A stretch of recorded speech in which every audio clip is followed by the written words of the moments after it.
Bismillahirrahmanirrahim. Assalamualaikum warahmatullahi ta'ala wabarakatuh. Alhamdulillahi rabbil alamin. Wassalatu wassalamu ala nabiyyina Muhammad wa ala alihi wa sahbihi wa baraka wassalam. Nahmaduhu wa nasta'inuhu wa nastaghfiruhu wa na'udzu billahi min shururi anfusina wa min sayyiati a'malina. May yahdihillahu fala mudilla lahu wa may yudlil fala hadiya lahu. Asyhadu an la ilaha illallah wahdahu la syarika lahu, lahul mulku wa lahul hamdu yuhyi wa yumiitu wa huwa ala kulli syai'in qadir. Wa la hawla wa la quwwata illa billahil aliyyil azim. Alhamdulillah, sidang hadirin hadirat serta anak-anak yang dimuliakan, dirahmati oleh Allah Subhanahu wa taala sekalian. Syukur alhamdulillah sama-sama kita rafakkan kehadirat Allah Subhanahu wa taala di atas pertemuan kita insya-Allah untuk majlis ilmu kita pada 1 Muharram 1444 Hijriah. Kita sudah pun berada dalam lembaran tahun Islam Hijriah yang baharu. Mudah-mudahan Allah Subhanahu wa taala memberikan kepada kita kekuatan.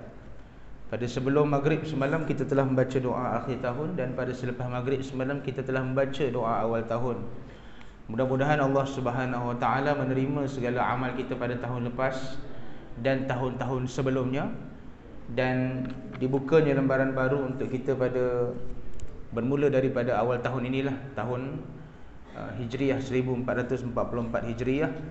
Dan mudah-mudahan Allah Subhanahu wa taala memudahkan segala urusan kita ke arah jalan untuk kita melakukan segala kebaikan dan dijauhkan daripada segala unsur kejahatan. Oleh itu, pada pagi ini insya-Allah kuliah umum kita nak membawakan kepada satu tajuk berkenaan dengan sejarah sifat zuhud seorang sahabat Nabi sallallahu alaihi wasallam yang bernama Sa'id ibnu Amir al-Jumahi. Mudah-mudahan kita mendapat sesuatu azam dan ibrah yang boleh kita ambil daripada kisah sahabat Nabi ini yang bernama Sa'id ibnu Amir al-Jumahi. Sebelum itu, sama-samalah kita memulakan majlis ilmu kita pada subuh yang berbahagia ini dengan kita membaca Ummul Kitab Al-Fatihah. A'udzu billahi as-sami'il 'alim minasy syaithanir rajim. Bismillahirrahmanirrahim. Alhamdulillahi rabbil alamin. Ar-Rahmanir Rahim. Maliki yaumiddin. Iyyaka na'budu wa iyyaka nasta'in. Ihdinas siratal mustaqim. Siratal ladzina an'amta 'alaihim ghairil maghdubi 'alaihim waladdallin. Amin. Allahumma salli ala nabiyyina Muhammad wa ala alihi wa sahbihi wa baraka wa sallam. Allahumma salli ala nabiyyina Muhammad wa ala alihi wa sahbihi wa baraka wa sallam. Allahumma salli ala nabiyyina Muhammad wa ala alihi wa sahbihi wa baraka wa sallam. Alhamdulillah, sidang hadirin hadirat yang dirahmati dimuliakan oleh Allah Subhanahu wa taala sekalian. Mudah-mudahan Allah Subhanahu wa taala sentiasa melimpahkan rahmat dan keberkatan kepada kita semua, dan hendaklah kita berusaha sedaya upaya ke arah jalan untuk kita melakukan kebaikan. Kerana Allah Subhanahu wa taala berfirman dalam Al-Quranul Karim, innallaha la yughayyiru ma biqaumin. Allah Subhanahu wa taala tidak akan mengubah nasib sesuatu kaum itu. Maknanya segala perkara dalam kehidupan kita ni memerlukan kepada usaha. Kita ada 4 konsep. Mula-mula kita berdoa. Doa kepada Allah Subhanahu wa taala supaya diberikan kesihatan, kebaikan dan sebagainya. Lepas kita berdoa, kita usaha. Bila usaha, kita usaha sehabisnya. Tak cukup dengan usaha, kita mesti berikhtiar. Ikhtiar ni maknanya jalan usaha tu banyak. Kan, kalau tak boleh cara ni, cuba cara kedua. Tak boleh cara kedua, cuba cara yang ketiga. Hinggalah pada akhirnya, yang terakhir barulah kita bertawakal. Bismillah tawakkaltu ala Allah. Barulah akhirnya kita bertawakal. Innallaha la yughayyiru ma biqaumin hatta yughayyiru ma bi anfusihim. Sehinggalah mereka mengubah diri mereka. Allah Ta'ala tak akan ubah sesuatu kaum itu sehinggalah mereka mengubah diri mereka sendiri. Jadi sama-samalah saya menyuruh kita semua untuk kita terus dapat lakukan perubahan dalam kehidupan kita. Islam yang sebenar-benarnya dalam erti kata hari ini mesti lebih baik daripada semalam. Hari ini hari Ahad, hari ini Sabtu, semalam hari Jumaat. Maknanya hari ini Sabtu lebih baik daripada semalam hari Jumaat. Dan besok mesti lebih baik daripada hari ini. Dan macam itulah seterusnya sampailah kita dipanggil menghadap Allah Subhanahu wa Ta'ala. Sentiasa kita buat sesuatu yang lebih baik, bukan semakin merosot tetapi semakin baik dalam usaha kehidupan kita. Baik, berkenaan dengan sejarah sahabat Nabi yang kita nak cerita tadi, tentang sifat zuhud yang ada pada Sa'id ibnu Amir al-Jumahi, mungkin kita boleh ceritakan latar belakang kisah sebelum dia memeluk Islam dan usaha-usaha awal dan sumbangan terawal yang dilakukan oleh Sa'id ibnu Amir al-Jumahi sebelum dia dilantik menjadi seorang gubernur pada zaman pemerintahan Umar al-Khattab, dan gubernur di Syam. Tetapi dia seorang yang begitu zuhud dan dia tidak menggunakan hartanya ke arah untuk memewahkan kehidupan dia. Sebaliknya digunakan untuk memberikan pada jalan keredaan Allah Subhanahu wa Ta'ala, yakni dia memberikan kepada fakir miskin. Kan? Sehinggalah diri dan juga kehidupannya hampir ditimpa dengan mudarat, tetapi dia tetap mengutamakan fakir dan juga miskin demi dia nak mengutamakan kehidupan dunia lebih daripada kehidupan dia nak mengutamakan kehidupan akhirat lebih daripada kehidupan dunia dia. Kata ulama sirah, Sa'id bin Amir rajulun ishtara al-akhirata bid-dunya wa athara Allah wa rasulahu ala siwahuma. Sa'id bin Amir ni seorang lelaki yang telah membeli akhirat dengan dia menjual semua kehidupan dunia dia. Apa yang dia ada semua dia gunakan ke arah jalan agama. Tu maksud dia. Kemudian dia lebih mementingkan Allah dan juga Rasul daripada segala kepentingan yang lain dalam kehidupan dia. Cuma sejarah dia sebelum dia masuk Islam ni, waktu tu ada satu kisah lain yang menjadikan dia memeluk Islam sebenarnya. Waktu tu Nabi SAW sedang rancaklah berdakwah di Mekah. Nabi dakwah di Mekah ni 13 tahun. Sebelum dipanggil diseru mendapat arahan daripada Allah Subhanahu wa Ta'ala untuk hijrah ke Madinah, Nabi dakwah di Mekah lebih lama lah daripada di Madinah. Kan? Lama sikit lah, bukan lama sangat, lama sedikit. 13 tahun di Mekah, 10 tahun di Madinah.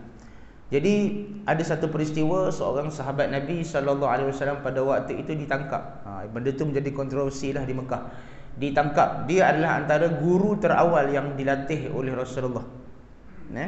Kalau umurnya panjang, macam-macam lagi sumbangan sahabat Nabi ini yang bernama Khubayb ibnu Adi.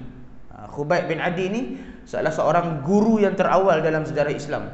Maknanya dia salah seorang yang menerima dakwah daripada Nabi. Lepas tu dia ada kemampuan untuk mengajar, dia ajar pula kepada orang lain.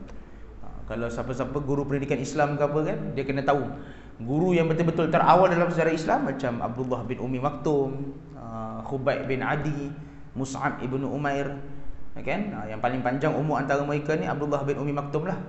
Kalau Mus'ab ibnu Umair tu dia dibunuh dalam perang Uhud.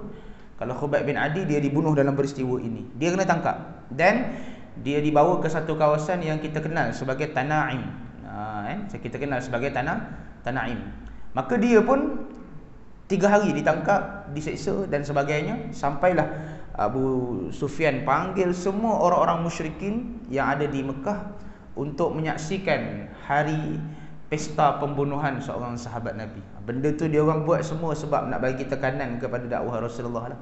Sebab orang-orang musyrikin mereka tak ada kuasa sebenarnya nak mengancam Nabi sepenuhnya. Maknanya sampai kepada level bunuh tak boleh. Sebab Nabi ni dalam keturunan pemimpin juga, kan? Muhammad bin Abdullah bin Abdul Muttalib, keluarga Abdul Muttalib, daripada Bani Abdul Muttalib. Maka mustahil kalau nak bunuh Nabi secara direct, secara terus. Kalau dia buat juga, kalau Abu Jahal, Abu Lahab, Abu Sufyan buat juga, maka mereka sebenarnya mengisytiharkan perang sama mereka sebenarnya. Sebab masalah kalau kita tengok pemerintahan Quraisy di Mekah ni, mereka ada banyak kabilah. Kabilah tu terlalu banyak. Kalau ada satu ataupun 2 kabilah yang diusik, kabilah yang mempertahankan, habislah. Maka akan berlaku perang begitu mudah di Mekah. Jadi nak ancam Nabi secara direct tak boleh. So cara yang lain ada ialah memberikan psikologi. Maka mereka mengancamlah dakwah Nabi itu melalui sahabat-sahabat Nabi. Itu yang ramai sahabat dan juga sahabiah Nabi itu dibunuh. Keluarga Sumayyah dibunuh. Kan? Bilal bin Rabah diseksa dengan begitu teruk. Kan? Al-Khabbab diseksa dengan begitu teruk. Termasuk Khubayb bin Adi ni. Jadi Sa'id bin Amir ni adalah salah seorang yang hadir.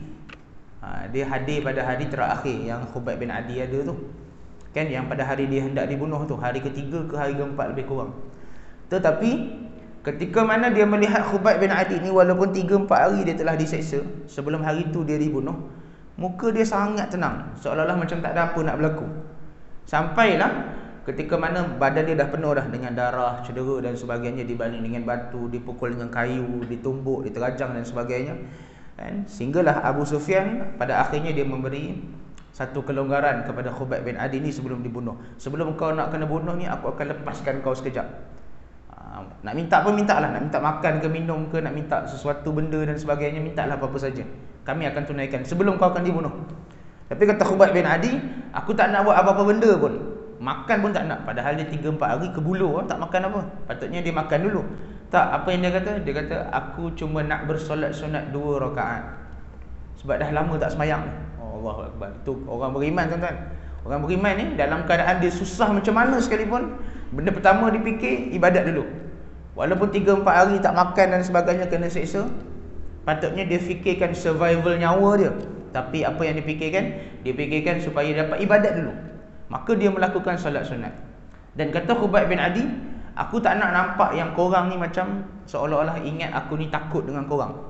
Maka dia percepatkan sembahyang dia. 2 rakaat dia buat, tapi 2 rakaat tu dalam keadaan solat yang cepatlah.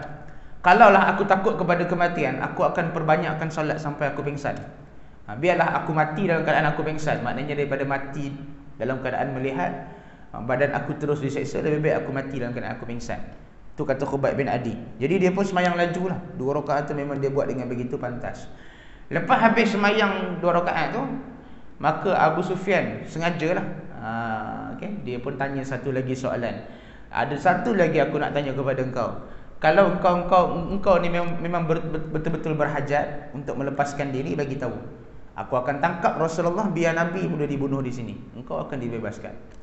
Lagilah Khubayb bin Adi dia mempertahankan akidah dia. Dia kata mustahil aku melindungi Rasulullah sallallahu alaihi wasallam di atas nama aku, nama ayah dan juga nama ibu aku. Maka akhirnya dia dibunuh. Sebelum dia dibunuh, dia telah mengungkapkan satu doa, ya Allah, berikanlah balasan perbuatan mereka dan binasakanlah mereka semua, dan jangan biarkan seorang pun yang ada di depan terlepas. Okey, maka sebelum daripada dia dibunuh, itulah ungkapan doa yang dia baca. Jadi Sa'id bin Amir ni yang kita cerita ni tadi ni, dia tengok peristiwa pembunuhan tu, dan dia di antara yang terhampirlah kepada keadaan situasi tu. Jadi benda tu yang menjadi satu trauma untuk dia, sebab hari tu dia telah menyaksikan peristiwa pembunuhan seorang lelaki yang telah mempertahankan akidahnya kerana Allah Subhanahu Wa Taala. Jadi Sa'id bin Amir ni lepas daripada peristiwa pembunuhan tu, dia balik rumah, kan, sampai dia tidur pun termimpi-mimpi peristiwa pembunuhan Khubayb bin Adi, kan. Dalam keadaan dia termenung, dia duk fikir apa yang specialnya yang ada pada Rasulullah sampai kan orang sanggup mati kerana dia. Bukan dia seorang, sebelum tu ada lagi banyak. Sebab Sa'id bin Amir ni sebelum daripada peristiwa tu, dia sebenarnya bukanlah orang yang selalu bertegur dengan Rasulullah. Macam Abu Jahal, Abu Lahab ni selalulah bertegur dengan Rasulullah. Bertegur bukan cara baik lah, kan. Maksudnya adalah dialog dan sebagainya. Tapi Sa'id bin Amir ni, dia bukan orang yang pernah berjumpa dengan Rasulullah secara formal, tapi dia nampak satu kelebihan pada agama yang dibawa oleh Rasulullah sallallahu alaihi wasallam. Memang 3-4 hari dia mimpi benda yang sama. Dia mimpi dia menghadiri peristiwa pembunuhan Khubayb bin Adi. Jadi dia rasa macam tak kena dengan hidup dia dah. Sejak daripada peristiwa tu, dia rasa macam tak kena dengan hidup dia. Sampailah akhirnya dia buat keputusan untuk pergi berjumpa dengan Rasulullah sendiri. Nak pergi berjumpa dengan Nabi Muhammad sendiri, kan. Sebab dia nak tahu apa yang Nabi bawa, apa yang menjadikan apa yang nak Rasulullah bawa itu sampai sahabat-sahabat Nabi ni, mereka tak pandang kehidupan dunia dah. Mereka memandang untuk mereka korbankan diri mereka demi agama Allah Subhanahu Wa Taala. Sebab kalau manusia tu dia nak cari kekayaan, jangan duduk dalam agama Islam, kan. Kita masuklah bisnes ke apa semua dan sebagainya. Kita duduk dalam agama Islam, realitinya ialah untuk kita mencari ketenangan. Sebab Islam tu dah nama pun Islam, daripada perkataan salamun, sejahtera. Dan dalam Islam tu dia ada kesejahteraan. Kan? Kita beramal ibadat, kita bersedekah, kita berpuasa, semua amal ibadat dalam Islam ini dia berunsurkan kepada ketenangan. Apa yang kita buat kalau ikhlas, insya-Allah kita akan mencapai ketenangan. Jadi itu yang dia nampak pada Khubayb bin Adi tu. Ketenangan dia sampai sebelum dia mati sekalipun. Jadi bila dia pergi berjumpa dengan Rasulullah sallallahu alaihi wasallam, dia tengok ajaran yang Nabi sampaikan, dia dengar mesej-mesej yang Rasulullah, nasihat yang Nabi sampaikan. Akhirnya mengalir air mata dia. Dia kata patutlah ramai orang sayang kepada Nabi. Rupanya ini yang diajarkan oleh Islam. Islam tidak mengajar untuk meletakkan kepentingan kepada mana-mana individu. Yang diajarkan ialah untuk meletakkan kepentingan atas nama Allah dan atas nama Rasulullah sallallahu alaihi wasallam. Sebab itulah yang kita lafazkan dalam kalimah syahadah, asyhadu an la ilaha illallah, aku bersaksi tidak ada Tuhan melainkan Allah, wa asyhadu anna Muhammadar Rasulullah, dan aku bersaksi Nabi Muhammad itu adalah pesuruh Allah. Akhirnya itulah perkataan yang Sa'id bin Amir ucapkan. Jadi dia pun dah masuk Islam. Pada hari itu juga dia masuk Islam. Lepas hari keempat, hari kelima lebih kurang lah, lepas daripada peristiwa pembunuhan Khubayb bin Adi. Tengok, ini kita kata hidayah Allah ni. Dan hidayah Allah bila Allah nak berikan kepada seseorang, didatangkan detikan hatinya untuk bertemu Rasulullah, akhirnya masuk Islam. Baik, jadi bila dia dah masuk Islam, dia pergi ke tengah-tengah Kaabah. Kawasan Kaabah ni kan, Kaabah ni dulu kawasan terbuka.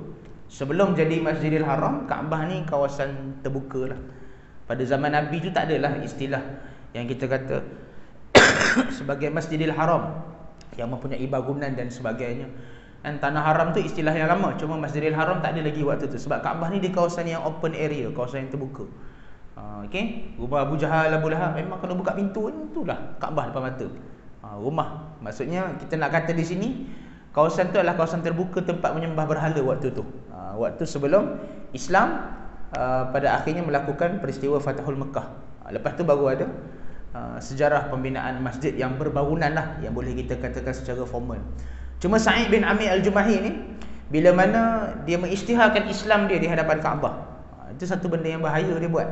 Sebab apa bahaya? Sebab Kaabah waktu tu tempat tumpuan. Tempat tumpuan lah, tempat orang menyembah berhala, orang melakukan ritual penyembahan berhala. Dan pembesar-pembesar pun ramai di situ. Rumah-rumah dia orang pun sekitar Kaabah juga. Memang dekat lah, dalam 50 meter, 100 meter je daripada Kaabah.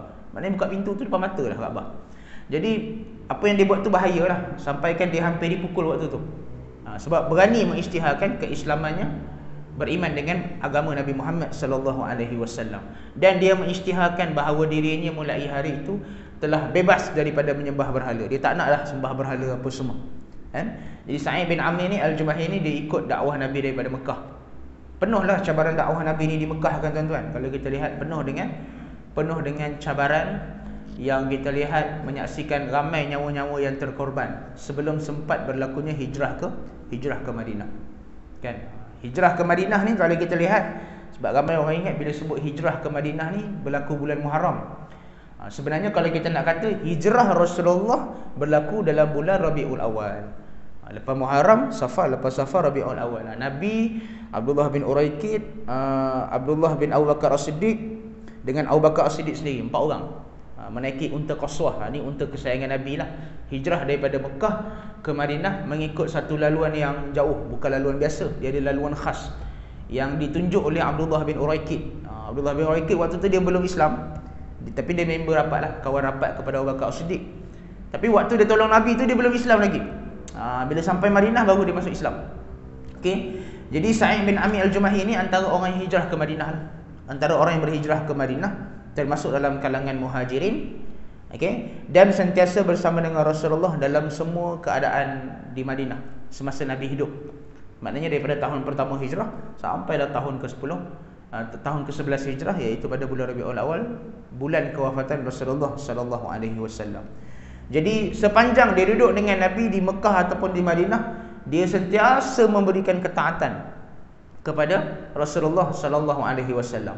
Cuma kalau kita nak lihat daripada sudut sifat zuhud dia, baru masuk sifat zuhud dia. Sifat zuhud dia ada bila mana selepas kewafatan Rasulullah, semasa pemerintahan Abu Bakar As-Siddiq yang tidak begitu lama, dalam tempoh 2 tahun sahaja, 2 tahun setengah, Dan selepas kewafatan Abu Bakar adalah pemerintahan Umar Al-Khattab. Bila zaman Umar Al-Khattab ni zaman perluasan kuasa, tuan-tuan. Islam waktu tu kuasa zaman Umar Al-Khattab ni sangat luas. Daripada Sungai Euphrat itu paling timur lah, sampai ke yang paling barat sekali ialah di Mesir. Kalau ikutkan, adalah cadangan daripada sahabat Nabi waktu tu supaya cadangan sahabat Nabi kepada Umar Al-Khattab supaya kita luaskan lagi. Tapi Umar Khattab takut tak dapat nak pantau. Adalah cadangan waktu tu nak luaskan kuasa sampai ke Libya, Morocco kan. Morocco tu yang lagi barat lah. Mesir tu paling kanan sekali. Kalau tengok peta Afrika, Mesir tu yang paling kanan sekali lah. Kalau sampai ke Morocco, Spain apa semua tu, Umar Khattab kata takut zaman dia. Okay? Walaupun zaman selepas tu kita takluk juga, tapi zaman Umar Khattab waktu tu dia takut tak mampu. Jadi daripada Sungai Euphrat yang paling timur sampai yang paling barat ke Mesir, dan yang di paling utara ialah di Syam, sampailah ke Yaman. Maknanya besarlah kuasa Islam zaman Umar Al-Khattab. Jadi waktu zaman Umar Al-Khattab ni ada kekosongan jawatan. Okey, sebab kuasa banyak, cuma kena ada gubernur lah. Gubernur ni maknanya wakil pemerintahan. Okey, ada satu kekosongan jawatan waktu itu di Syam, di satu daerah kecil bernama Himsun. Hims, satu kawasan yang kosong lah. Tempat kekosongan jawatan tu ada di sana. Satu ketika bila mana Umar Al-Khattab ni dia termenung, dia tengah duk fikir siapa aku nak lantik. Sebab dia lantik sahabat ni tak nak, yang ni tak nak, ramai orang tak nak. Tiba-tiba Sa'id bin Amir ni datang ke rumah Umar Al-Khattab dan dia memberikan Umar Al-Khattab dengan 2-3 nasihat. Nasihat pertama dia kata, wahai Umar, aku nak bagi nasihat sedikit. Pertamanya, kamu ni sebagai khalifah, kamu kena takut kepada Allah. Tak kiralah kuasa kamu besar macam mana sekalipun.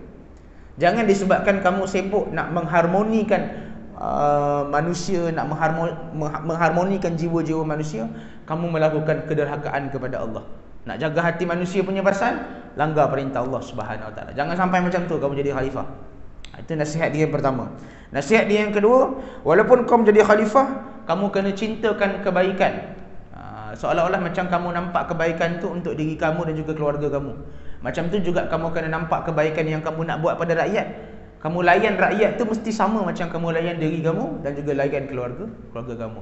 Itu nasihat dia yang kedua kepada Umar Al-Khattab. Dan nasihat yang ketiga dia sebut, wahai Umar Al-Khattab, hendaklah kamu mengambil berat segala urusan rakyat dan hendaklah kamu melakukan ketaatan sepenuhnya kepada Allah Subhanahu Wa Taala. Dan kalau kamu melakukan kesalahan, hendaklah kamu segera bertaubat sebagai seorang pemimpin. Jadi Umar Khattab kata, siapa yang sanggup buat semua benda tu? Umar Khattab sengaja tanyalah, walaupun soalan tu kepada dia, tapi dia sengaja tanya Sa'id bin Amir, siapa yang sanggup? Maka Sa'id bin Amir kata, engkau lah, sebab engkau khalifah. Jadi waktu tu Umar Khattab giling kepala. Kenapa dia giling kepala? Sebab dia kata macam ni. Dia kata, aku ni dah tawarkan jawatan, satu kekosongan jawatan di Syam, tapi seorang pun tak nak. Macam ni lah Sa'id bin Amir, ala-ala kau dah datang nasihat aku hari ni, aku nampak engkau sebenarnya berkelayakan untuk menjadi seorang gubernur. Maka dia lantiklah Sa'id bin Amir Al-Jumahi ni sebagai gubernur di Syam. Okey, maknanya kena pindah lah. Syam bukan dekat dengan Madinah kan. Oh, sebulan perjalanan unta. Okay, naik unta sebulan perjalanan. Itulah jauh daripada Syam nak pergi ke Madinah. Kalau Syam ke Mekah jauh lagi. Kan? Jadi waktu tu dia lantik Sa'id bin Amir. Tapi mula Sa'id bin Amir tak nak. Kan? Macam mana yang sahabat-sahabat yang lain tak nak jawatan di sana, macam tu juga dengan Sa'id bin Amir. Ada banyak sebab lah. Bukan hanya kita kata semata-mata kerana tanggungjawab tu, tapi sebab kerinduan kepada tanah Madinah. Kan? Di Madinah ada apa?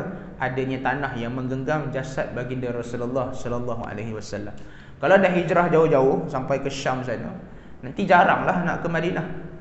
Jadi kerinduan mereka, sebab masa tu vibe ataupun kita rasa suasana di Madinah itu sangat kuat, yang dibawa oleh Rasulullah. Walaupun Nabi dah lama wafat waktu tu, tapi sayanglah nak tinggalkan tanah Madinah, tanah yang mana mereka berjuang bersama dengan Rasulullah. Kan? Jadi itu antara sebab ramai yang tak nak jawatan yang jauh-jauh ni lah. Kan ada yang sanggup, ada yang sanggup. Macam Amru Al-Ars, dia sanggup pegang jawatan gubernur di Mesir. Mesir lagi jauh. Lebih kurang jauh jugalah. Mesir tak jauh sangat, tapi lebih kurang juga. Tapi Syam lagi jauh. Jadi itu yang ramai tak nak tu. Sebab tempat terlalu jauh, takut tak sempat nak balik Madinah. Nanti mati kat sana, tak sempat nak pergi Madinah dah. Sebab jadi pemerintah ni sibuk. Kan? Dia nak jadi gubernur ni ataupun pemerintah ke apa istilah kita panggil pun tuan-tuan, bukan satu kerja yang senang. Bukan macam kita jadi penjawat awam ke swasta ke yang pergi kerja pukul 8 balik pukul 5. Lepas tu Sabtu Ahad boleh off telefon, takut bos nak call ke apa. Tak nak lah. Tak nak kacau hujung minggu masa keluarga. Konon-kononnya tak nak bos call. Tak boleh. Jadi pemimpin ni maknanya seolah-olah 24 jam bekerja untuk rakyat. Kita nampak macam senang kan. Oi, senangnya dia orang ni hidup kan. Macam-macam imbuhan dapat, gaji besar. Itu yang orang biasa nampak. Tapi bukan senang tuan-tuan nak jadi pemimpin ni kan. Sampai badan tak larat pun kena bekerja juga. Seolah-olah 24 jam dia kena serve untuk rakyat. Jadi Sa'id bin Amir, walaupun awal dia tolak jawatan tu, tapi akhirnya Umar Khattab paksa dia juga. Akhirnya dia terima jugalah dengan hati yang terbuka. Dan dia bagi tahu, wahai Umar, kalau aku nak jadi khalifah, kalau aku nak jadi gubernur di Syam, 1 sen pun aku tak nak. Jangan bagi aku apa-apa duit ke imbuhan ke apa, cukup sekadar keperluan hidup. Tapi Umar Khattab ni, bila mana Sa'id bin Amir, dia dah berhijrah lah dengan isteri dia, dengan keluarga dia lah. Dia pun hijrah sampai ke Syam dan melapor diri sebagai gubernur di sana. Umar Khattab ni mengirimkan tiap-tiap bulan wang gaji lah dengan 1000 dinar emas. Banyak. Umar Khattab bagi 1000 dinar emas untuk gubernur yang dia rantik. Dan wang tu akan dihantar oleh tentera khas yang naik kuda daripada Madinah sampai ke, semata-mata untuk hantar wang gaji. Zaman tu lah, zaman tu. Bukan macam hari ni kan. Hari ni senang, teknologi banyak, bank in je. Dulu kena hantar, duit gaji apa semua kena hantar. Cuma Umar Khattab dia tak sempat nak pantau apa yang berlaku, apa yang Sa'id bin Amir dah buat kepada wilayah di bawah jajahan dia, di bawah kuasa dia. Sampailah lepas 5-6 bulan Umar Khattab tak sempat nak pantau ke Syam.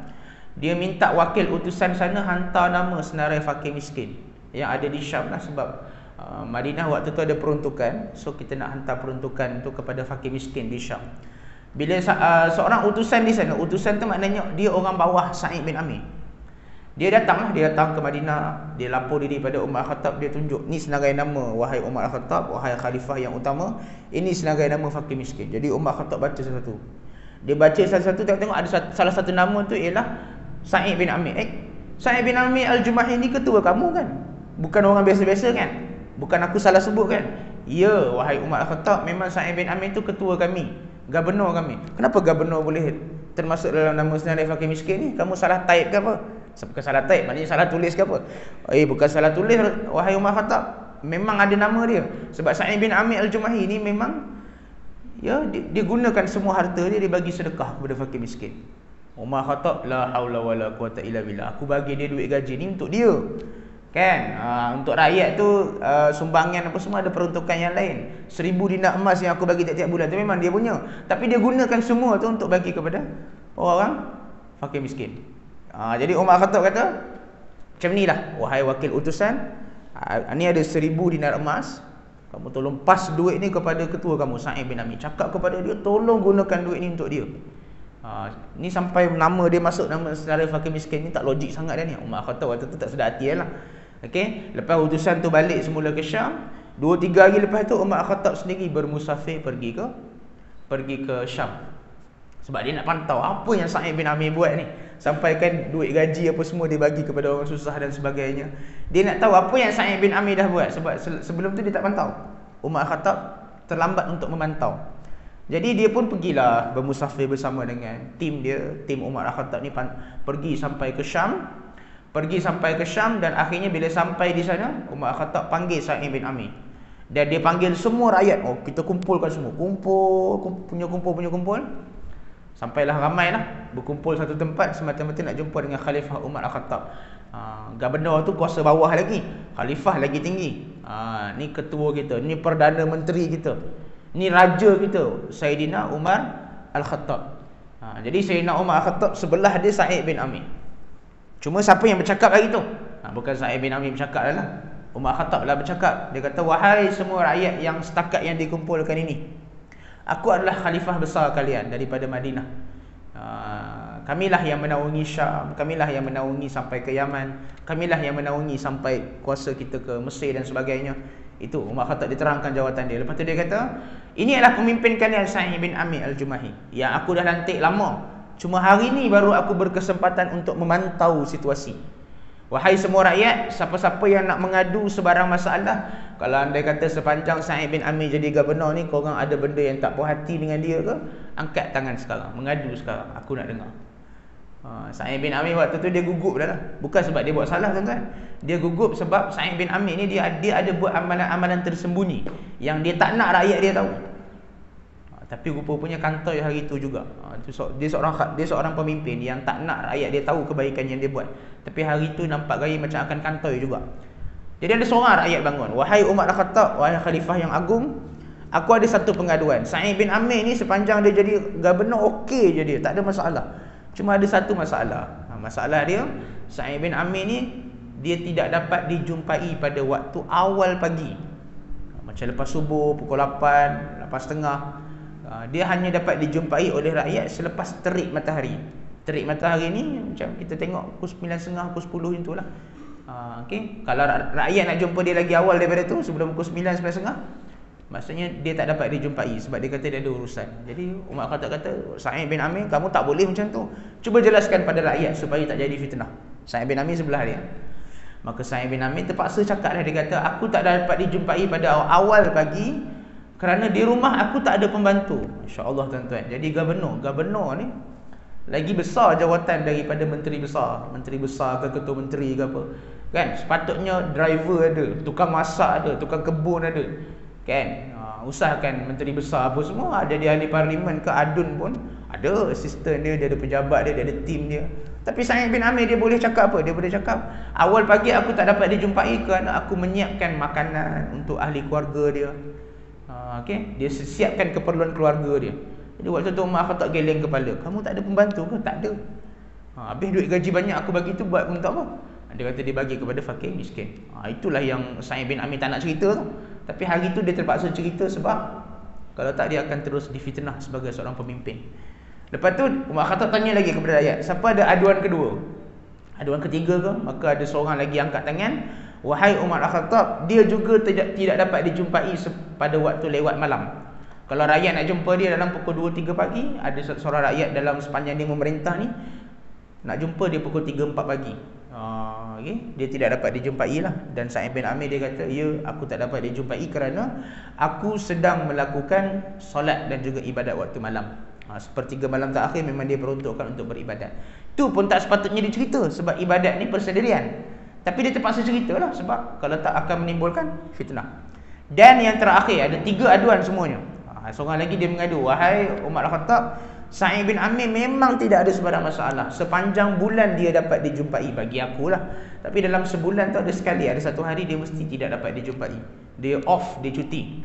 Jadi Umar Khattab pun tanya benda yang sama lah, "Apa masalah kamu ni cuti satu hari?" Jadi kata Sa'id bin Amir, "Ada dalam sehari, sebulan aku akan gunakan masa untuk uruskan keperluan keluarga. Basuh baju." Dia basuh baju sebulan sekali. Okay, kalau dekat negara Arab ni, boleh kita katakan dekat negara Arab ni bukan macam kat kita tuan-tuan. Kita ni negara hujan panas, keraplah kita kena basuh baju kan kalau tak berbau. Tapi kalau dekat tanah Arab ni biasalah kalau macam pakai baju seminggu lebih tak basuh tu biasa. Tapi kalau sampai sebulan tu lebih kurang aja. Sebulan tak basuh baju, sedangkan dia pemimpin. Okey, dia pemimpin sepatutnya ada pakaian yang banyak lah. Kan? Sebab dia ada banyak kerja yang lain. Dia tak boleh fikir benda-benda yang remeh-remeh ni, benda yang berat lagi banyak nak kena fikir kan. Tapi dia kata sebulan sekali dia akan cuci baju dia.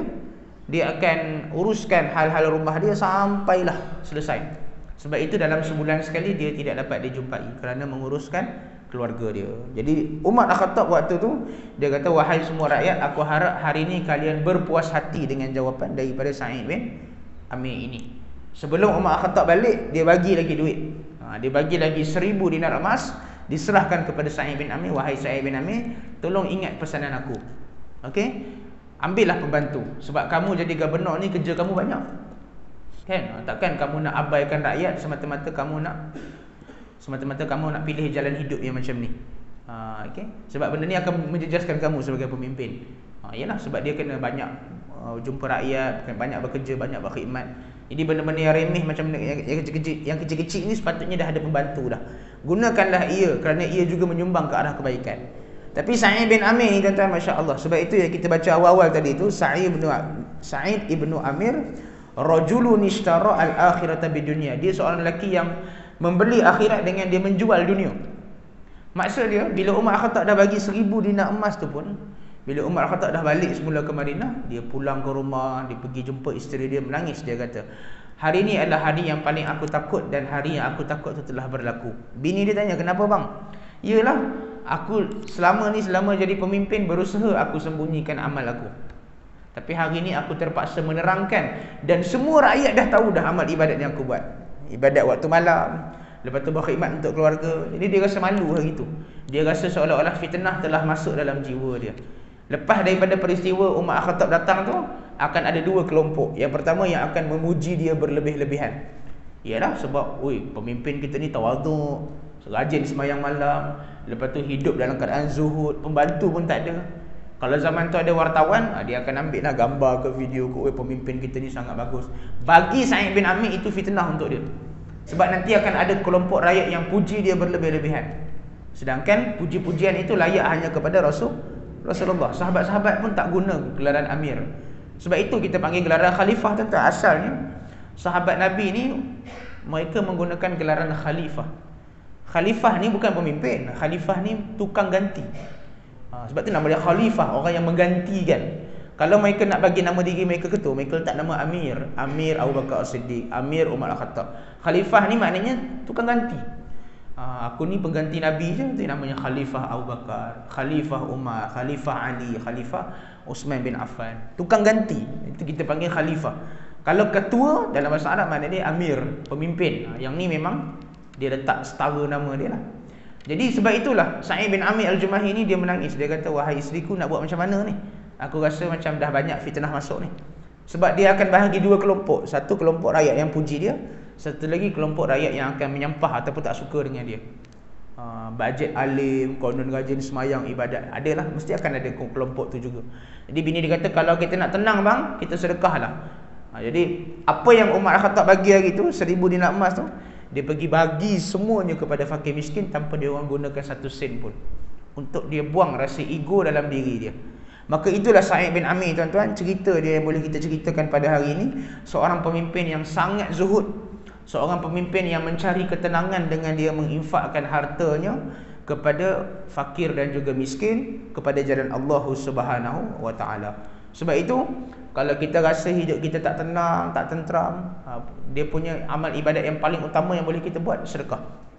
Sedekah ni keajaiban dia ialah ketenangan. Dia punca kepada ketenangan. Kadang-kadang kita kusut, dah gaji banyak, dah hidup senang, jawatan pun dah tinggi, tapi fikiran tetap kusut.